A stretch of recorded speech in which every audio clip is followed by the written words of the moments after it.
जिसमें आपका बहुत बहुत स्वागत है। आज की इस वीडियो में हम लोग बात करने वाले हैं कि अगर नीट में आपके मार्क्स लो आ रहे हैं तो आपको क्या करना चाहिए। मैं इस वीडियो में वो बातें नहीं करने वाला कि आपके पास और दूसरे कौन कौन से स्कोप हैं, इस तरह की बातें नहीं। कैसे इस सिचुएशन को आप हैंडल करें, ये बातें हम करने वाले हैं। एक्चुअल में देखिए, मार्क्स कम होना, इसके साथ 3 बातें आती है। पहला तो ये कि आप कब से कर रहे हैं प्रिपरेशन, कितने साल आपके हो गए, कितने ड्रॉप हो गए। और दूसरा ये कि आपके मार्क्स जो हैं वो सैचुरेट तो नहीं हो गए।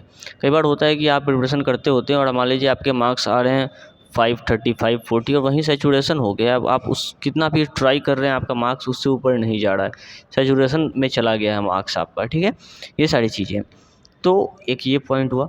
दूसरा ये हुआ कि आप प्रिपरेशन कर रहे हैं और आपकी मार्क्स ग्रो कर रही है। 500 थी, थोड़ा सा ग्रो किया है, 520 हुआ है। आपको लग रहा है कि आप थोड़ी और मेहनत करेंगे तो आपको 540 550 जाएगा। आप करते जाएंगे मेहनत, थोड़ा ग्रो होते जाएगा। सैचुरेटेड फेज में आप खुद को नहीं महसूस कर रहे हैं। और तीसरा ये हुआ कि आपके मार्क्स जो कम आए हैं वो ये हैं कि आप बिल्कुल इनिशियल फेज में हैं, आपके मार्क्स कम हैं, आपने अभी ज़्यादा ड्रॉप लिया ही नहीं है, आपने 1 या 2 बार ही एग्ज़ाम दिया है। बहुत सारी चीज़ें आप ठीक से समझ ही नहीं पाए थे, ऐसे दे दिया था। ये सारी कंडीशन है। तो इन तीनों सिचुएशन में मैं कहूँगा कि अगर आप इनिशियल वाले फेज पे हैं, आपने अभी एक ही ड्रॉप लिया है, एक बार ही नीट दिया है, इस तरह की बातें हैं, तो आपको अभी परेशान होने की ज़रूरत नहीं है। आपके पास प्रॉपर टाइम है, आप प्रॉपर टाइम देके प्रिपरेशन करें, नीट क्लियर करें, अच्छे कॉलेज में जाएँ, पढ़ाई करें। इस तरह की बातें, अभी आप समय दें उसको। दूसरा, अगर ये कंडीशन है आपके साथ कि आप जो प्रिपरेशन कर रहे हैं और आपका मार्क्स इंक्रीज हो रहा है कंटिन्यूअसली, है ना, ग्रोइंग फेज में है आपके मार्क्स, तो आपको क्या करना चाहिए। आपके ड्रॉप अगर 1-2 हो चुके हैं तो कोई ऐसा कॉलेज जो आपको मिल रहा है, वो एनी कोर्स हो आपके पसंद की। मैंने बना रखा है वीडियो, आप देख सकते हैं कि एमबीबीएस के अलावा भी बहुत सारे कोर्सेज हैं जो लो मार्क्स पे मिल जाते हैं, कम मार्क्स पे मिल जाते हैं। उनमें से आप किसी में चले गए और वहाँ पे आप प्रिपरेशन कर रहे हैं, अपने मार्क्स को ग्रो कर रहे हैं, क्योंकि आपका मार्क्स ऑलरेडी ग्रो कर रहा है। और फिर वहाँ से क्लियर करने के बाद आप चले जाएँ एमबीबीएस में, आप ऐसा चाहते हैं तो। इसके अलावा वहाँ पे एक बात ध्यान देना होगा कि जो आपका कॉलेज है, कहीं वो बॉन्ड वाला कॉलेज तो नहीं है। इस तरह की चीज़ें थोड़ा ध्यान लेके आप एडमिशन लें, जहाँ पे आप पढ़ाई कर सकें, उस कॉलेज में रहते हुए पढ़ाई कर सकें। इस तरह की चीज़ें हैं तो आप हैंडल कर लेंगे।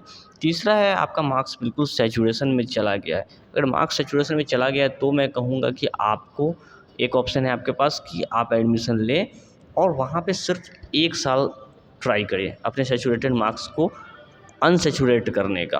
अगर आपका मार्क्स ग्रो हुआ उस ईयर, उस कॉलेज में जहाँ आपने एडमिशन ले लिया है, ऐसे ही अदर कोर्सेज की बात कर रहा हूँ जहाँ आपने एडमिशन ले लिया है, तो इसका मतलब है कि हाँ, आपका सैचुरेशन हट गया है। आप चाहें तो आप जा सकते हैं।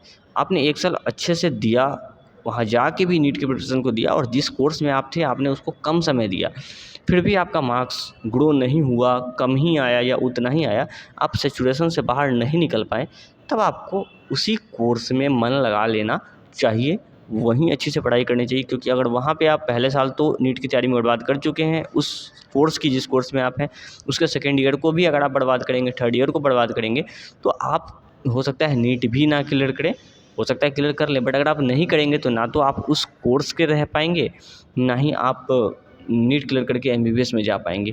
तो यही अच्छा होता है अगर आप सैचुरेशन में हैं तो। अगर मेरी बात समझ में आई हो तो इस आधार पे आप ये डिसाइड कर सकते हैं कि आपको क्या करना है। अगर मेरी बातें अच्छी लगी हो, हेल्पफुल लगी हो, तो वीडियो को लाइक कीजिएगा। कोई प्रॉब्लम हो तो कमेंट करके मुझसे पूछ सकते हैं। चैनल पे पहली बार आए हैं तो चैनल को सब्सक्राइब करके जाइएगा। Okay, thank you.